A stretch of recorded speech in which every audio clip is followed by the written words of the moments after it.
He Wow. yodeled. He was yodeling. He was a yodeler. He popped out of the hole and yodeled and moon eye. He was a descendant of the moon eyes.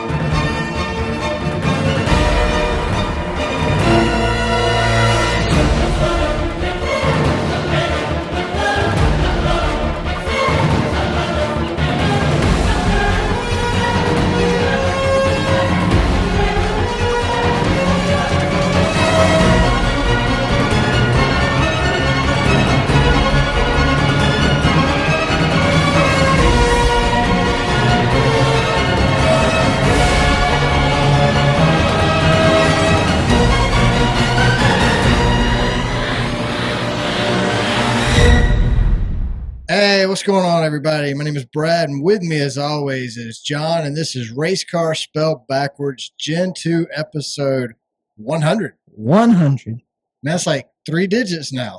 That is 3 digits. Well, it is like it because it is. You're right. Yeah. I mean, Man. that's crazy. So from now on, it's always triple digits. That's Yep. so. I can't believe we've made it this far. That's pretty cool. So we started this.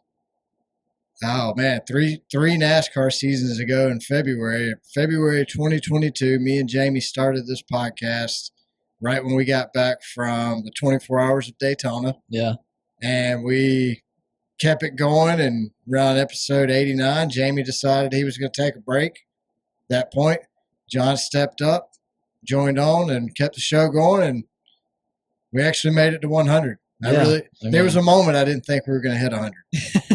Yeah, there's been moments when I started where I didn't think we'd make it to 100. Yeah, we had some sketchy moments in the beginning. Oh, yeah. But we made it 100. I'm going to give a big, huge thank you to one of my all-time best friends, Jamie. Yep. I would not be here sitting on this couch with my son today if it wasn't for you. We talked about doing a podcast for like 2.5 years. Finally, we made the leap. We started this show. It has evolved a lot in 3 seasons. I mean, we went from doing hotel reviews to the dumbest Amazon product reviews you could think of. Like the products they put on Amazon, it's mind-blowing how stupid some of these products are. And then the things people are willing to say publicly is even crazier, especially in hotel reviews. I mean, John, we had a hotel review where we had a guy in a hole pop up out of a hole in the floor of a hotel in Bristol. He yodeled. He was yodeling. He was a yodeler. He popped out of the hole and yodeled and moon eye. He was a descendant of the moon eyes. Oh, gosh. Which is a whole other conspiracy rabbit hole you can dive down if you want. Did y'all ever go over that one? Oh yeah, I think we talked about that one. We talked about the moon-eyed people. We talked about that review like 2 or 3 episodes. It was great. We had a guy in California jump out of a cabinet. Oh. So people were staying in a room, and a guy jumped out of a cabinet. And the cabinet, when they opened it, it led to his room. So, oh, wow. Yeah, I think I wouldn't stay at that hotel again. So we've got moon eyes in the south, and out west they've got people jumping out of cabinets. Just people in cabinets. Yeah, that's how they do it out west. Out in the east, they jump out of the floor. In the west, they jump out of a cabinet. Yeah, different cultures.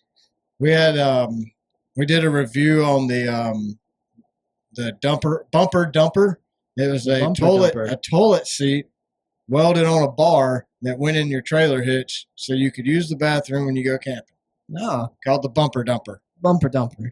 And that was an interesting. We did a review on a book by why you should teach your cat gun safety.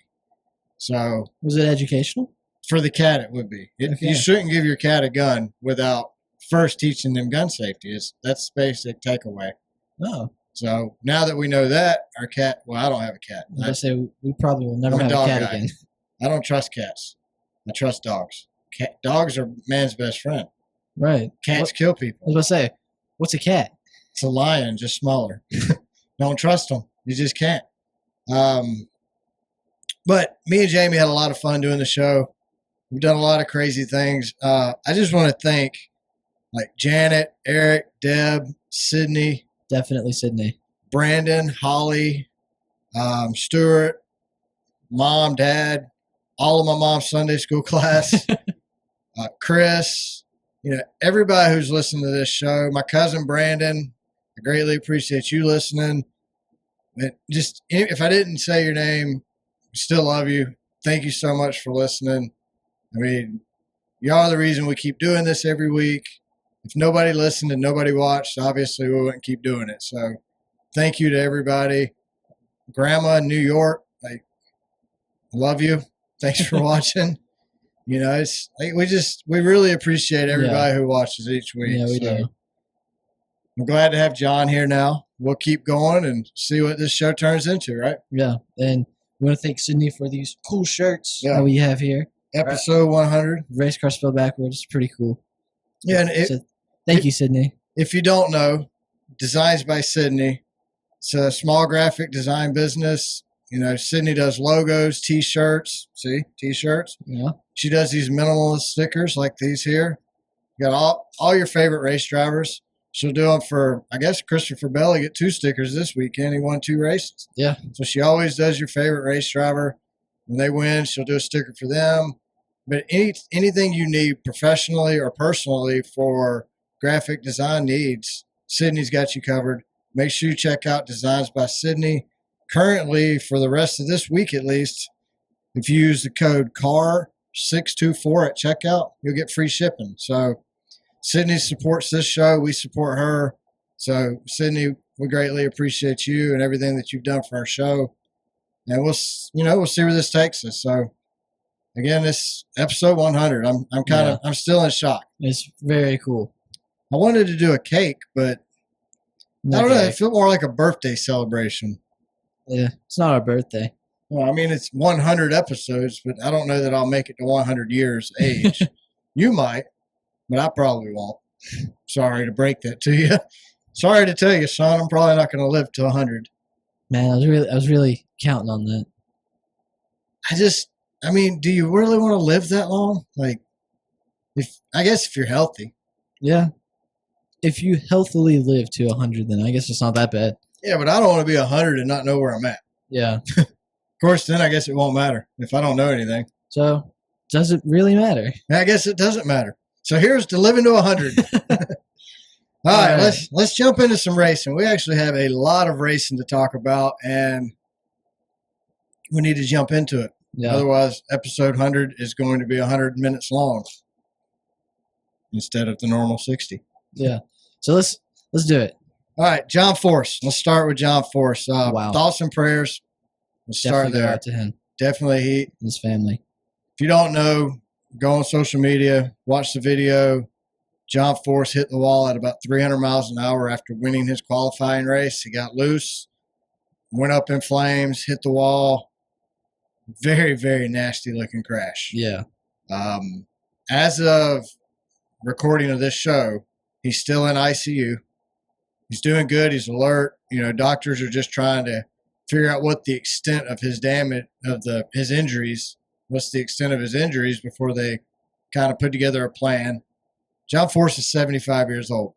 Yeah. 75 years old. Insane. And still winning in NHRA. That would never happen in NASCAR. No. Like 45, you're out. You're too old. Yeah. NHRA, 75. That might be the cutoff. I think that might be the end of John's career.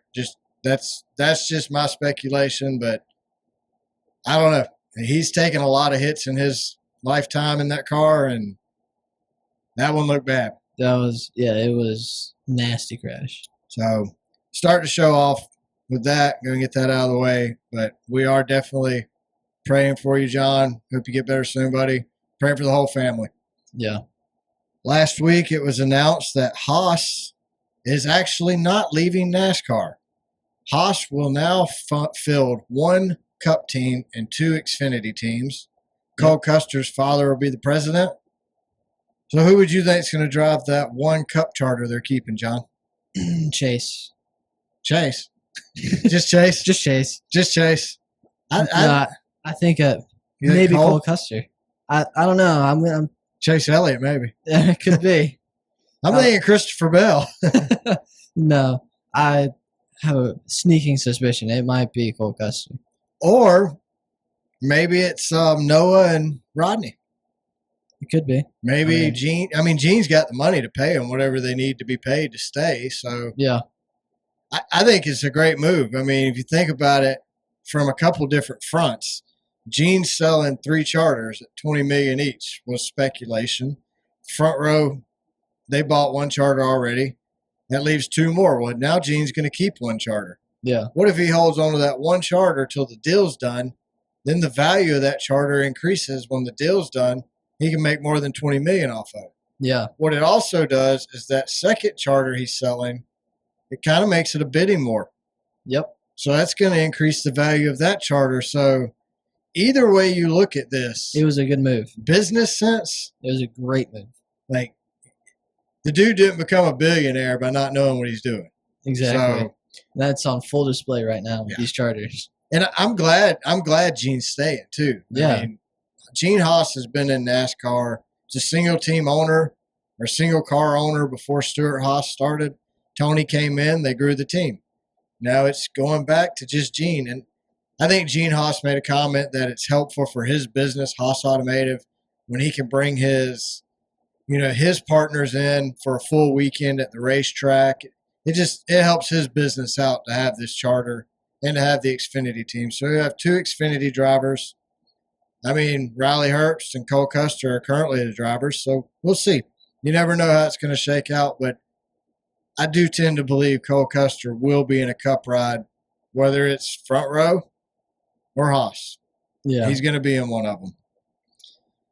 All right, so on another front, playoff news. We already know Atlanta is running next summer. Well, now NASCAR has announced Watkins Glen and Homestead are being pulled out of the playoffs for 2025, and they're adding Gateway, New Hampshire, and Darlington goes back. Darlington came out for scheduling reasons. It had to come out, but now it's going back. All right. So now we have 10 playoff races. 5 of them are on short tracks. That sounds like a disaster with this car. So you got Bristol, and we'll know this year if Bristol was a mistake or if they fixed Bristol. I'm really hoping it's fixed, but from the racing we saw last year, I don't think so. Yeah. New Hampshire. If it don't rain at New Hampshire, that's going to suck. Yep. Gateway. If it don't rain at Gateway, that's going to suck. Yep. Martinsville. If it don't rain at Martinsville, that's going to suck. And Phoenix. I don't even think rain would help Phoenix. If it doesn't snow at Phoenix, it's not going to help. Didn't you say something about Darlington? Yeah, Darlington's in there. Oh yeah. So Darlington's not a bad race, actually. No, it's not. But it's not a great race. No. So I mean, if they're pulling out tracks and putting in new tracks, why don't we just go to Kansas? We know Kansas is great. So on intermediate tracks, you got 5 short tracks, super speedway, and a road course in there. That's 3 intermediates. Yeah. So let's take out one of these awful short tracks that these cars suck at, and let's go to Kansas. We should run Kansas twice, Charlotte once, Atlanta once. I mean, let's go to Kentucky. We can dig up Chicagoland. I mean, we should be putting the car on the tracks that put on the best product or the best show. Yeah. But let's go back to Iowa. But this is what happens when you let the TV networks run your series. Yeah. I mean, Fox and NBC have more say-so in what goes on in NASCAR. This, from a fan's perspective, I don't know this to be fact, but from a fan's perspective, it would seem that Fox and NBC have more say-so than what the drivers, the teams, and the fans think when it comes to NASCAR. Yeah, and I guess in a way, you kind of expect that to be the case since they've got money in it. So, of course, the money is going to talk over the fans and the drivers. Yeah, but I pay money to go. Yeah, not as much as a Fox that's fan. true. But still, I mean, it's annoying. Fox and NBC are in the business of selling ad space, not running a sport. Yeah. I mean, could you imagine if the NFL made certain calls based on what their TV partners might think? It would be ridiculous. Like, you can't have refs not throwing flags because they're worried about what TV's going to think. Or, oh, no, guys, we need a TV commercial. Flag. Yeah. We've stopped the game, have a commercial. You don't get that in the NFL, but you do get that in NASCAR. It is incredibly frustrating. Yeah, extremely frustrating. So, but I honestly think the TV partners are ruining this sport. I completely think that. I mean, they're not the only ones. Week 2 of NBC. I purposely did not make comments on NBC last week because I thought maybe it was week 1. You know, maybe they got the camera crew, the camera guys, the production team, the booth. They all had to work the kinks out. Yeah, knock the rust off. Well, that rust is still not knocked off. It's so bad. I hate to say this, but I honestly think Fox is better. I have to agree, especially the Fox booth. Yes, the booth. I cannot stand the NBC booth right now. And NBC is zooming out. They're showing us more of the track, but they're sticking 5 other views on the screen and making them so small you can't see what's happening. Yeah. Like, either way, Fox and NBC are completely opposite when it comes to the camera angles and the camera shots. One of them is too close, you can't see anything. The other one's too far and too small, you can't see anything. Yeah. I can't do it. NBC wouldn't be that bad if they would just put a full screen. Give me the full screen. If you want to put Martin Truex's in-car camera or Joey Logano's spotter, I don't care. Like, how many restarts did we have to watch Coleman Presley stand on the roof and go, outside, outside, inside, outside, outside, inside, inside? Like, shut up. I don't want to hear it. I don't care. And maybe I wouldn't have minded it once, but 3 or 4 times, like, it's ridiculous. We got guys out here driving on a wet track right now, and you're showing Coleman Presley do a restart. Like, but then you got 17 other screens. Let me show you everybody's in-car camera at once. Yeah. And then I'll have the race up here in this tiny screen. Then I'm going to have all this crazy crap in the background to distract you. Like, I'm easily distracted. This is killing me. Let us please just watch the race. Like, full screen on the race, show the racing. Like, is it that hard on a racing program to show racing? Apparently so. I don't know that Rick Allen, Jeff Burton, and Steve Letarte are even in the same room together, because Rick Allen starts a thought and has to finish. There could be a car flipping on fire, and he's still giving the command to start your engine or whatever he's doing. Like, I feel like Rick Allen, because he's getting demoted to the Xfinity Series later this year, is just like, whatever. What are y'all going to do to me? Fire me? The amount of contradictions, wrong information that was spit out through the booth was just infuriating. And the comments that they were making, like Jeff Burton making comments about, oh no, the track is still way too wet for slick tires. When you have Kyle Larson, Christopher Bell. I mean, Christopher Bell's leading the race on wet tires. He's faster than anyone else on the field in wet tires. And he's saying, oh, I think we're good. We can definitely run slicks now. And you're up here in the booth saying, no, it's way too wet for slicks. Like, let them make the call. Like, don't act like you know what's going on the track. What killed me is, like, Jeff Burton hadn't been in a car in like 10, 15 years. I know. He don't have a clue what these next-gen cars feel like, what they're doing. Or what they're capable of. Yeah, and that's a problem. You don't have a driver in the booth who has a clue as to what these cars are doing. He thinks he does. You need to put him in a car, in just a test. Like, Dale Jr. got a brief, small, short test at, I think it was Bowman Gray. Him and Clint Boyer got in cars and got to knock the dust off of them before the next-gen car came out. They don't have a lot of clues, but they got some clue now. Yeah. Jeff Burton, he will literally say something, and before he finishes that same exact sentence, he's already taken the other side of whatever he said. If Jeff Burton comes on and says, hey, the sun's turning green right now, but if you notice, it's yellow. Like, what is it, green or yellow, Jeff? Is the track wet or slick? Like, it was horrible. And then poor Steve Letarte. Now, I'm a Dale Jr. diehard fan for life. Steve Letarte, Dale Jr.'s crew chief, some of the best radio chatter ever was between those two guys. As a Dale Jr. fan, I love Steve. I can't bash Steve. I know there's some people who don't care for him. That's okay. I don't like Joey. So, I mean, not everybody likes everybody in the sport. Exactly. So, yeah. You win some, you lose some. Even Steve was kind of getting on my nerves a little bit yesterday. And I think the problem is the booth has no idea what's going on. So Steve Letarte would say, all right, so no pitting here. We're going to have a quickie yellow. Nope, just kidding. We're going to have a longer yellow, but no tires. Nope, just kidding. We're going to let you take tires.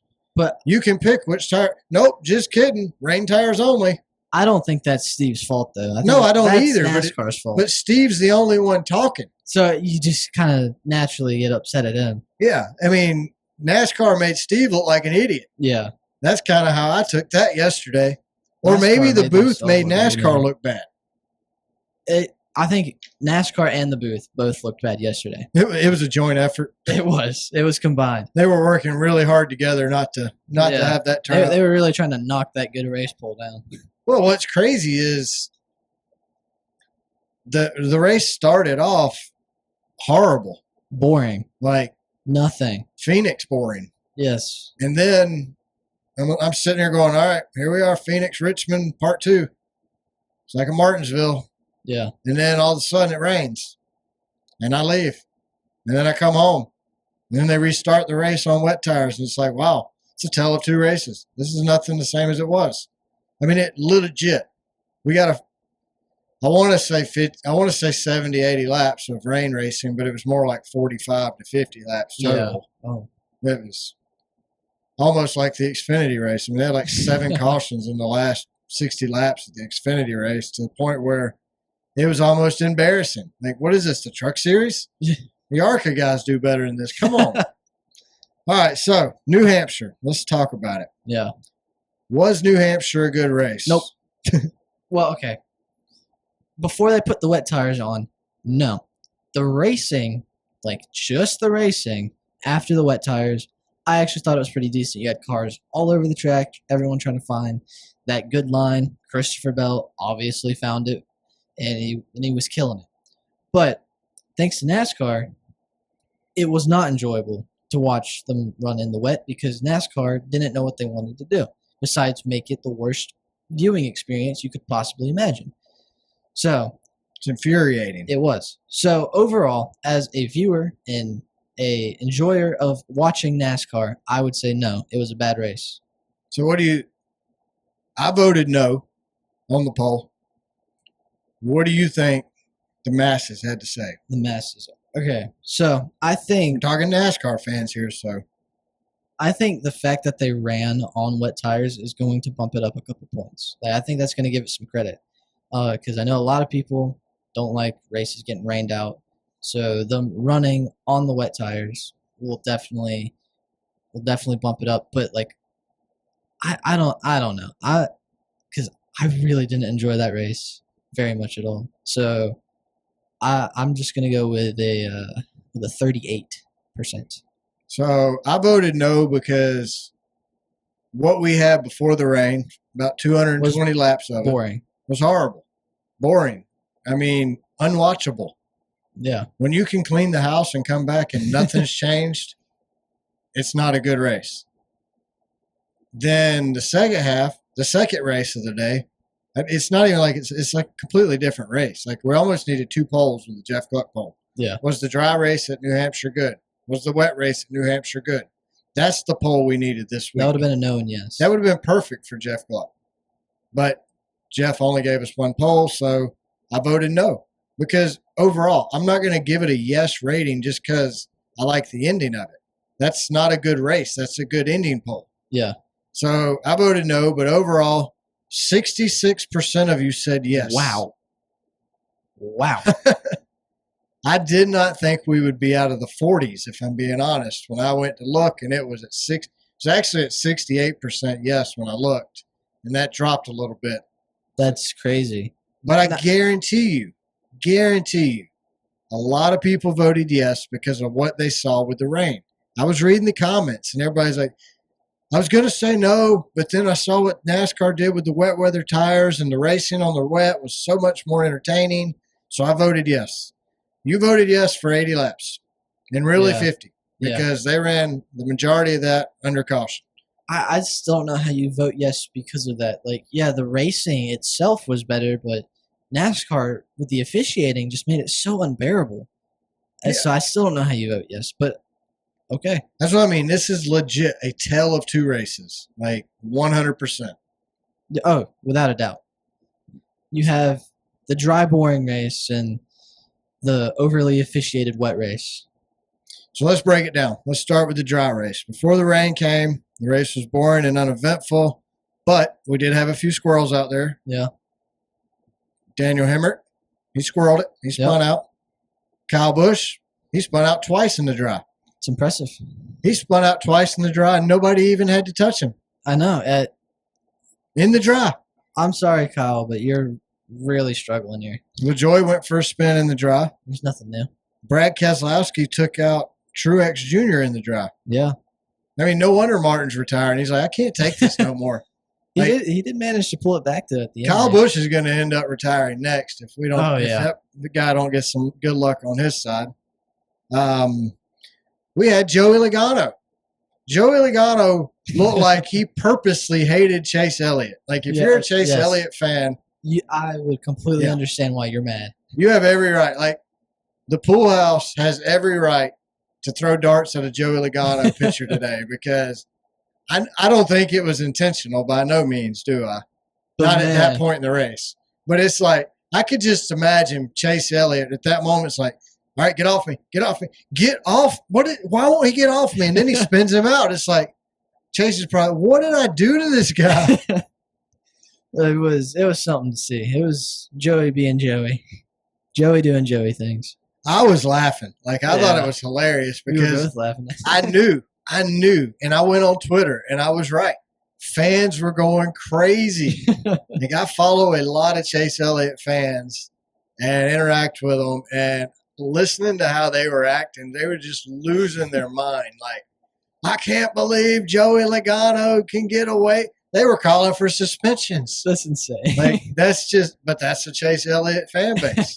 It's just all or nothing. Die hard. It was comical. Well, Dale Jr. fan base would have probably showed up at Joey's house with pitchforks, burning his yard down. I mean, you're not safe if you did that to Dale Jr. Oh, no. What else happened to dry? Tyler Reddick.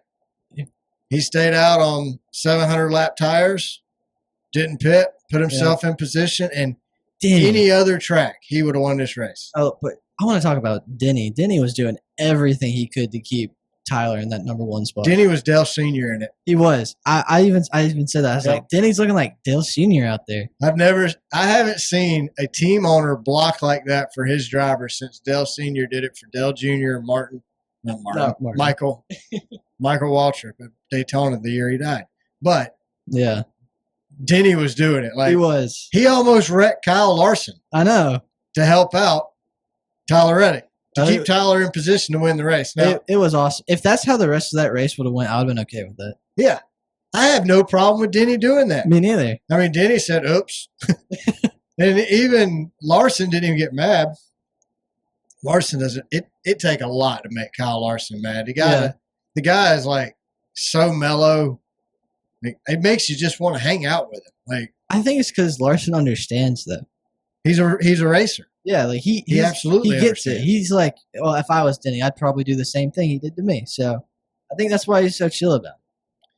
Yeah, I think with Denny also, if Kyle gets into Denny like that, as long as you don't put him in the wall, Denny's not going to flip out on him. Right. Like I think they're buddies off the track, if I'm not mistaken.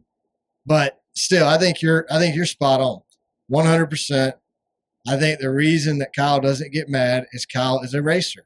He races everything. Yeah. Kyle Larson is probably currently the best active race car driver in motorsports, period. Yeah. Any kind, in the world. I think you could put Kyle Larson in Max Verstappen's car, and I think he'd win. You think he could win? I think he could run competitively. But, I mean, Monaco, if you were leading, you won. So it's not a lot different than that. He just have to qualify good. But I don't. How's that any different than Phoenix? That's true. But I don't think Larson could hang with the top in F1. F1 is completely different. Like those guys know those tracks with their eyes closed. Yeah, but if Larson knew he was going to race in an F1 event, he would have to learn the track. I think he could. I think he could be competitive. I don't think he's competing at the top though. When they don't get this charter deal worked out, I want to put Larson in a car in F1 next season and see what he could do. I think give him like a year, maybe 2 in F1, and he could be somewhere at the top. But I don't think he could come right out the gate and just be crushing it. I don't know. Maybe not out the gate, but we saw him jump in late model stocks. Never done that before on dirt. He won that first race. Yeah, but he's done sprint cars. He's done NASCAR. I just think F1's a little too different from what he's used to. I don't know. I'm not discrediting Larson at all. I think I know. I'm just disagreeing with you. Being competitive and being great in F1 in like a year after doing all the other kind of racing he's in would be insane. It would be an insane achievement for Larson. But if anybody could do it, I think Larson could do it. But I don't think he's gonna, run, do what he did at Indy 500. I don't think he's gonna be good right out the get-go. I think it would take him a minute. I agree. A minute. But by the end of the race, I don't no, I don't think so. I don't know. All right, Kyle, we need you to go run an F1 race so you can see who's right. We got to see who's right here. I know I'm right. He thinks he's right. No, I'm right. All you people out there who think you're right are getting kind of annoying to people like me who know we're right. That's all I'm saying. Okay. I stole that from great grandpapa Jim. He used that in a sermon, I believe. All right, so Tyler Reddick's out in the lead. Denny Hamlin's blocking, and then the rain comes. Yep. Well, it kind of came. A little bit. It kind of came a little bit for just a minute, and then finally it started raining. Yeah. Which that was weird. Like, we got a rain delay, and it's like a drizzle. Not even a drizzle. Like, the drivers are doing interviews on pit road with no umbrella. Yeah. Now, I know there was lightning in the area at some point, but once the lightning came, they cleared pit road. And then the rain came. Yeah. Now, I think NASCAR just threw the caution to be safe. And then they're like, you know what? We're going to wait it out and see what happens. Then the rain really came.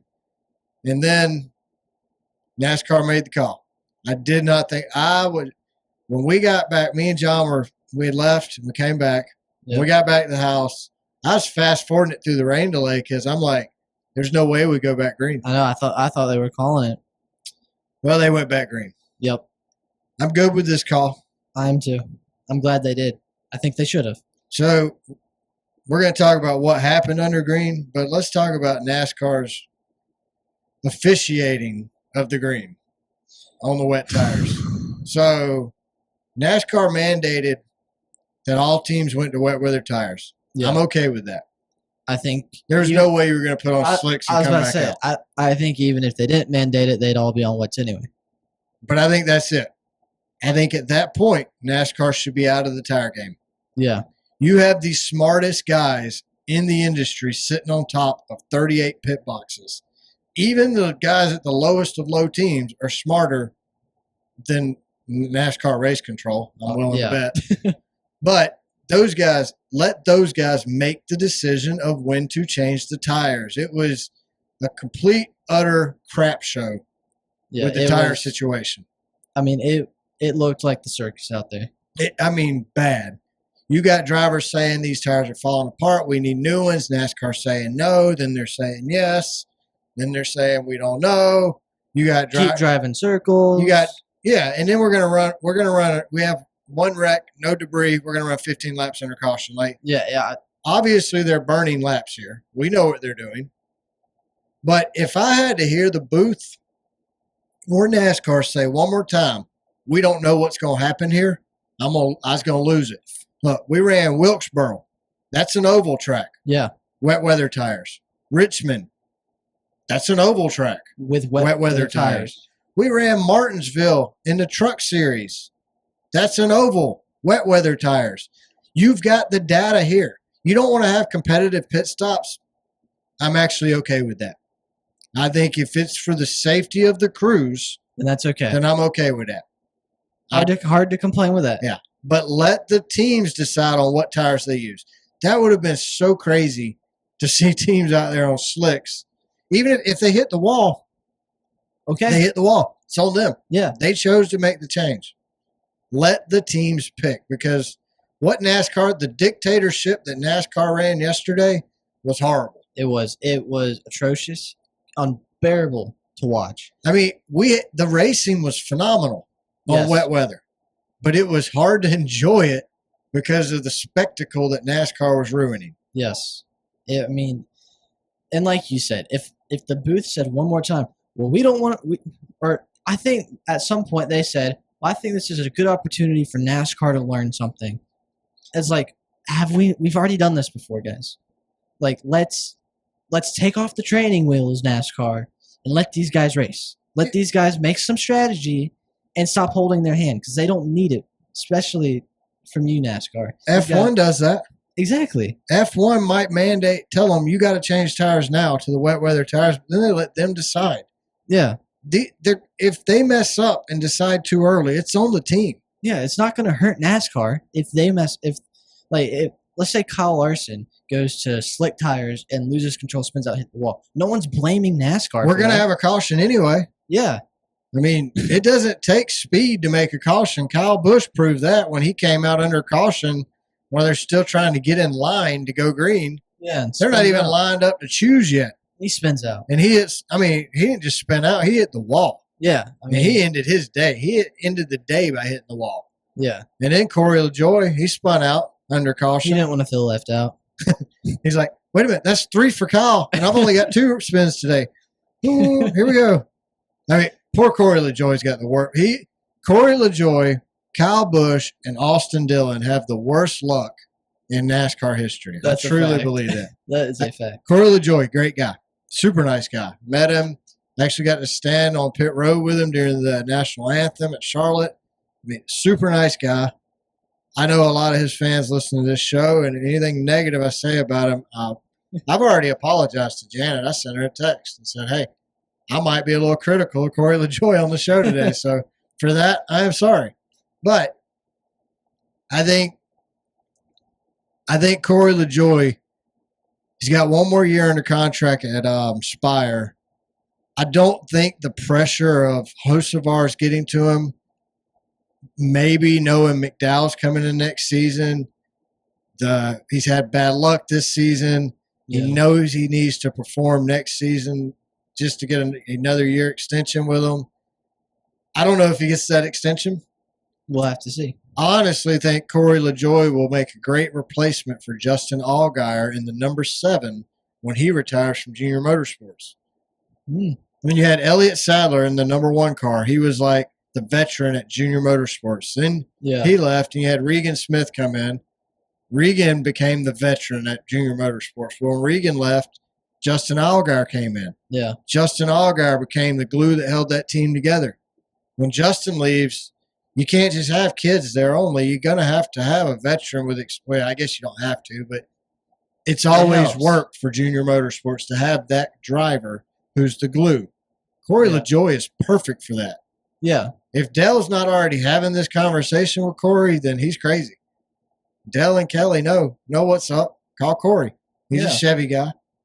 I mean, yeah. Great personality. I could see that. That would be cool. And I think even Corey's fans would agree with that. So, but no, we run Saturday. We started Saturday's race on wet weather tires. So NASCAR knows what's up with these tires. They're just scared to do anything. I don't know what they're scared of. Me neither. But they're scared. I can't figure it out in my head why they just don't finally take the training wheels off the teams and let them race. Because the race would have been so much better. It would have been the tale of the bad race and the good race if NASCAR would have said, all right, we're going to wet weather. Take it from here. Fact. 100% fact. I mean, it's still. Oh, and when they open pit lane for fuel only, who's doing that? I don't Here's another thing that frustrated me. When we changed to wet weather tires, why did we let the teams top off with fuel? Yeah, exactly. Like, that's it. That takes everything. Strategy out the window. But that's like you were saying, NASCAR was just scared of whatever. Yeah, I don't know what they're scared of. NASCAR is scared to give control to the teams. That's what it is. Oh, They want to have full control. And they do. They have, other than the networks having full control of 90% of what they do. Yeah, the 10% of what they screw up, they're in control of that. Yeah. So, all right, let's talk about it though. So we do go to the rain tires. We already talked about Kyle. Yeah. I feel bad for Kyle. Really, I do too. I know I've kind of grown up watching Kyle Busch just win races and win and keep winning, and it always annoyed me because I was a junior fan. But now that he's fallen, it's kind of sad. It is. I want to see Kyle do. I mean, Kyle leaves Gibbs because Gibbs ain't got nothing for him. Right. He goes to RCR. He comes out of the gate and wins 2 or 3 races with RCR last season. It was cool. It was all right, this is awesome. We're excited. This is going to be a great season. Yeah. Then we got to Gateway last year, and it's been very much hit or miss, more miss than hit since Gateway in the last 4 to 5 weeks. I mean, Kyle can't catch a break. Nope. I mean, legit. Yesterday, wrecked undercross in more, scrubbing in his tires, checking the track out, overchecks it, hits the wall. Yep. He wrecked at Indy during a tire test a few weeks ago. Man. The dude can't catch a break. Gets spun by Chastain. He's got the black cloud of NASCAR. Elton Sawyer following him around pow, pow, down with you. I don't know what he's done to make somebody. Thunderbolt. Yeah, he's made the NASCAR gods really mad because they're taking it out on him every week. Yep. There comes Kyle again. Pow! In the wall. I feel bad for him. And you can tell. You can hear it in his interviews. He sounds defeated, deflated, ready to give up. It's hard to bounce back from that.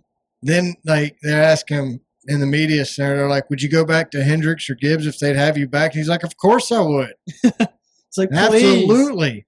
Please, I want to go back. Him and Ricky get into a fight, and he's screaming at Ricky, what's wrong with you? I suck too. Yeah. We both suck, man. Where are we fighting? He knows. He knows.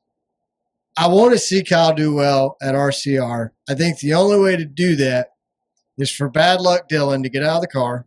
And that's not happening. Austin needs to go manage RCR look, Richard's getting old. Yeah. While he's still got most of his faculties going on upstairs and things are still clicking, it might be a good idea to get young Dylan in there. And teach him. Make him the runner. Let him run the team. Yeah. Yeah, teach him. Teach him. Make sure he knows how to run the team like you want it ran. That way. You can groom him. You can coach him. I think it's a good move to do it that way versus when he dies, then Austin steps out of the car. Yeah. Because then it's really up in the air. What's going to happen? Austin's never going to be a championship driver. He just doesn't have it in him. I'm sorry. I think he's a great driver. He's just not Kyle Larson. No. He's not William Byron. So he should have got this, whatever itch he needed to scratch for driving in NASCAR should be over now. Yeah. He scratched that itch. Let's get out of the car, dude. Let's put somebody in the car who can help Kyle Busch improve. You need 2 quality drivers. You got Noah Gregson right now looking for a ride. I would put him in the number 8. And then I'd move Kyle Busch to the number 3. If I was Richard Childress and Austin Dillon, 2025, Kyle Busch to the 3, Noah Gregson to the 10. No, not the 10. To the 8. To the 8. And Austin Dillon to the office. Make Austin Dillon your, I don't know, VP of something. Make up a title. Pop's assistant president. I don't know. Whatever you want to do, but I think that's where the roles need to start going in that direction. Yeah. Kyle's not going to improve with a teammate who's 10 times as bad as him. Yeah, no.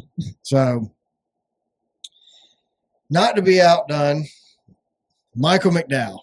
Oh, man. Michael McDowell dive bombs it into the turn on the restart. I told you he would. You remember that? Yeah. I said on this restart, he started on the inside. Yep. And I said Michael McDowell is going to dive bomb it and wreck. Who was it, Bubba? No, he took out Blaney. Blaney. Yeah. I was like, watch, McDowell's going to overdrive it. And he's going to wreck Blaney. And then 5 seconds later, he overdrives it and wrecks Blaney. I mean, he Talladega'd it. He He did did. the same thing at Talladega. And that's why I called it. I said, watch, he's going to do the same thing he did at Talladega. Why? Because he's desperate. You know, you got no shot of making it in on the points if you don't finish up front. I know. If you're desperate and you Michael McDowell it like that, you're not going to make it. Like, No. there was maybe a single-digit % chance that move worked. No. It's wet. It's slick. People are spinning out trying to do that move already. Yeah. Why does Michael think he's any better?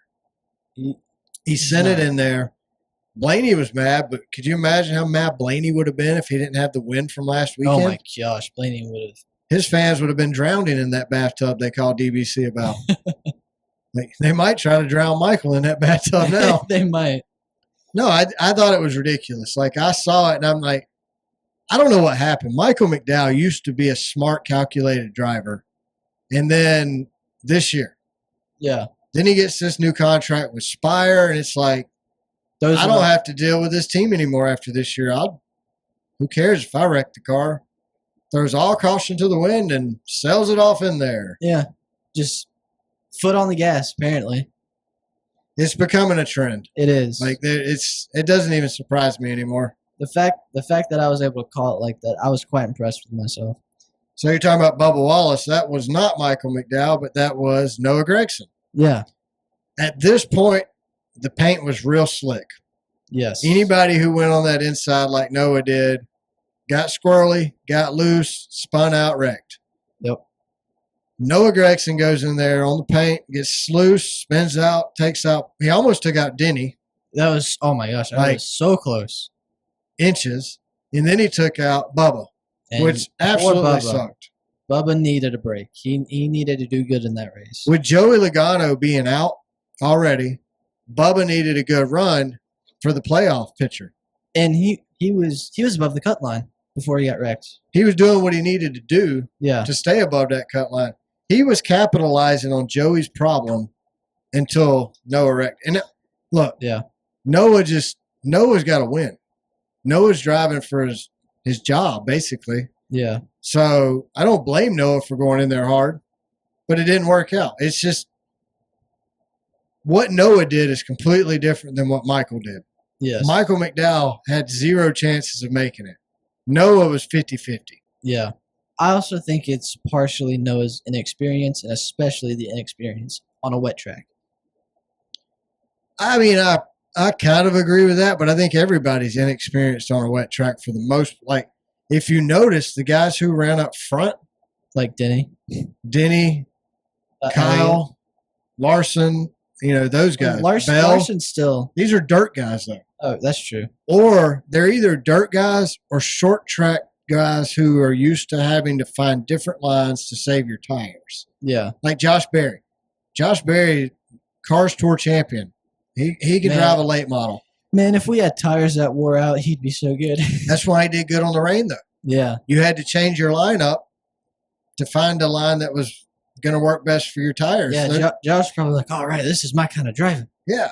That's what I mean. Like, the guys who are used to saving their tires and moving around on a track to find different lines. So your short track asphalt guys and your short track dirt guys are going to run really good on these style tracks in these conditions just because of how they're used to driving a car. Yeah. And speaking of short track guys, Josh Berry.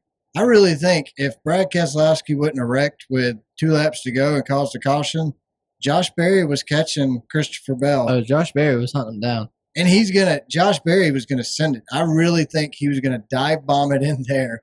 Oh, yeah. It was either wreck checkers or wreckers for Josh Berry. He was doing everything it took for him to get that win, and that's a fact. And it's not like this was a fluke. I mean, Josh Berry's been running good a lot here lately, especially these 1 mile shorter style tracks. Yeah. Because we know it's not a short track. Short tracks are 3/4 and smaller. You can't be a short track and be a mile long. No, this is an intermediate style shorter track. Yeah. Shorter than 1.5 miles, but too long to be a short intermediate track.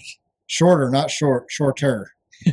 But yeah, I mean, it's right up Josh Berry's alley. Yep. I think Josh and Rodney are going to find a home somewhere, whether it's at Haas factory team or with somebody else. Those two together, I mean, that's the magic sauce together, is those two guys. They're going to be successful. So Brad Keselowski, we touched on it a second ago. He spins out with a few laps to go, causes a caution. Yeah. Sets up for Chase Briscoe to hold Barry back so Bell can go on and get a victory. Great teammate. Great teammate. Yeah, I mean, Briscoe's already he's Joe Gibbs power. Yep. I mean, there's no way when you're running side by side that you're going to catch a single car who can take up as much of the track as he needs to. I mean, oh yeah, no, Christopher Bell was gone. Oh, by far. And you could say it was for position because Briscoe did end up finishing in second that race, so you could say he was just racing for second. Yeah, but Stuart Haas could have had a win. Well, I mean, too bad. Your teammate. Too bad. He's going to Gibbs next year. That's what I'm getting at. Like, Briscoe is just done. Like, I'm not saying Briscoe should have rolled over and let Josh Berry win the race by no means, but Josh cleared Briscoe. Briscoe should have got in behind him and made sure he pushed Josh by Bell. And then those two can wreck each other for the win. No. You don't think so? I mean, I think that should have happened, but he wasn't doing that. Great teammate. I know. I mean, if I'm Bell, when that race is over, I'm going to go give Briscoe a hug. Thanks, buddy. I mean, I told you that, too. When the race ended, I said, Briscoe should get a hug right now from Bell. Yeah. Bell should thank Briscoe right now because he took every shot Josh Berry had of dive bombing it and throwing it in there. I mean, Berry was going to throw caution to the wind. Checkers or records, 100%, and end that thing. And he's, like I said, he's going to win it or he's going to wreck it. Yeah, and I think he had a good shot of pulling something off. Briscoe's best shot, honestly, to win the race is to let Josh Berry go. Yeah, and because, I mean, really, it's like 50-50. Yeah, that's what I mean. Like, you got a shot at winning now, Chase. Whether it's Chase, Briscoe, Elliott, or Purdy. I don't know what Chase we're talking about here. But you got a shot of winning if you don't hold your guy back. Now, I know you're not thinking in the moment, like, oh, this is my teammate, I should probably let him go. You're not thinking that. But what you should be thinking, your racecraft should be developed enough by this point in your career to know that Josh is probably going to sling it in there. And if he doesn't make it, you will win the race. Yeah. Because he's going to wreck Bell while he slings it in there. Oh, yeah. Especially with the condition of the track. Yeah, it's wet. There's no way that doesn't end up as a caution. No. So Christopher Bell goes on after they blocked and won the race. He swept the weekend. Won the Xfinity race, which was a very eventful soiree. I mean, I never thought the Xfinity race was going to end. That's kind of how the Cup race felt at the end. It did. The Xfinity race felt like the Cup race at the end, except it was dry. They had no excuse. They couldn't say the track was wet. Like, it felt like a truck race is what it felt like. Yeah. It got embarrassing. Like, when you have 6 cautions in 50-something laps. Right. And how many laps of those are you really racing? That's what I'm getting at. Like, it was like we would get going. Wreck. 4 or 5 laps, get in a groove, wreck. 4 or 5 laps, get in a groove, wreck. 2 laps, wreck. I mean, it was like. It was bad. I legit had to go to the bathroom. And I was like dancing circles in the bedroom going, y'all need to hurry up. Y'all need to hurry up. I ended up pausing it just so I could go to the bathroom. Like, I'm like, they're never going to finish this thing. I had stuff to do. I legit thought I was going to be sitting in front of the TV for another 17 hours trying to watch these guys finish this race. Sheldon Creed, for a lap, looked like he had it locked up, but Sheldon Creed did Sheldon Creed things. He tied Dale Jarrett 10th, 10 second place finishes. Way to go, buddy. 10 second place Let's finishes. make it 11 next wins. week. Let's go. Let's break the record. He's got, maybe this whole time he's just going for that record. And we don't know it. He's gonna break the record and then rattle off like 5 in a row. Yeah, then start winning races. Hey, you know what? I'm here for that. Yeah, right. That would be awesome. The new Creed record. Because I think Sheldon Creed's a good driver, but you gotta racecraft, the word I just used. That talking about Chase Briscoe. He's working on his racecraft. Sheldon Creed. You got to be in the right position at the right time on the last lap, not with 3 laps to go. The last lap, because you essentially lost that race yourself on that last lap. Yeah. So Christopher Bell swept the weekend. Great for him. Sheldon Creed, do better. We know you can. Do better. Just do better. Haley Deegan, she's our new stage caution. So Yeah. saw somebody on Twitter said instead of calling it stage breaks, we'll call them Deegan breaks. Oh, poor Deegan. It just sucks, man, because like I'm a fan of her dad. Like he was one of the best Moto X drivers in X Game. Oh wow. I mean, Metal Militia, like that, all that era and the X Games, like it was insane what he could do on a motorcycle. His son, I believe, is driving motocross now. I mean, the whole family is pretty cool. Yeah. Yeah, I like the whole family. I think Haley Deegan would be great for NASCAR if she could just get a ride. Yeah, she's never been in good equipment. I mean, she came out and she had one race for Stuart Haas last year in the Xfinity Series, and she finished like top 15. And that's the best she's ever finished. But I think if she was in good equipment, she could run up front. When you run up front, you don't get wrecked by the idiots in the back. I mean, right now she's running back there with the squirrels. Ask Kyle Busch how it works when you work with the squirrels. You end up wrecked. Yeah. Ask Austin Dillon. He's a squirrel. Ask him what happens every weekend where he runs at. You wreck. Yep. Like, it just happens when you're back there with the squirrels. So if she's in faster equipment and then she's still wrecking, then maybe it's her. Yeah. But I think she's a talented driver. She's won National Series races. I mean, she won the ARCA West Series a lot. Yeah, she did. So she was really good in ARCA. She's got some talent behind her. That's all I'm saying. And I'd like to see her do good because I think it does good for the sport. So, you got anything else before we close it out? No, I think that's it. So, thank you again to everybody. This is episode 100. Everybody who supported us since the beginning, we greatly appreciate it. I greatly appreciate you. Never thought I'd make it to 100 episodes when we started this thing. Yeah. Thank you, Jamie. Thanks again to Designs by Sydney for these great shirts. If you don't know, make sure you check her out. She does great work. Not just cool T-shirts for us, not just all these cool stickers, but pretty much anything you could think of. I mean, she's currently working on a Josh Allen Buffalo Bills sticker for me. So, Sydney, thank you for that as well. I mean, Jonte, I love my Bills. He does. So next weekend we got Nashville races at 3:30. Should be a decent one. Yeah, it'll be 137,000 degrees by the time the green flag drops. And you got to remember, Nashville doesn't allow you to bring water in anymore. Actually, that might have changed, but last time I heard, you couldn't bring outside water in. Insane. I'm thinking between 50 and 500 people would die from a heat stroke this weekend. Well, that'll be an interesting headline to talk about. Yeah. Race sucked, but 12 people died. Not from drivers. They died from heat. No, I mean, it's going to be hot, so if you got tickets to go to the the Nashville race this weekend, go to the IV bar the night before, get fully hydrated, drink plenty of water, get your electrolytes in. I don't want you to be on Twitter Monday saying you missed the race because you had a heat stroke. Yeah. Because it's on you at that point. You know, we told you it's going to be hot. Be prepared. That's all I'm saying. If you can't do that, then it's on you. NBC, they still haven't knocked the rust off, so the broadcast and everything's probably not going to be that great, but it will be on the big network. So if you're looking for us this weekend, we won't be on the little network hidden down there. We'll be on national TV this weekend. So let's try not to embarrass yourself. Please.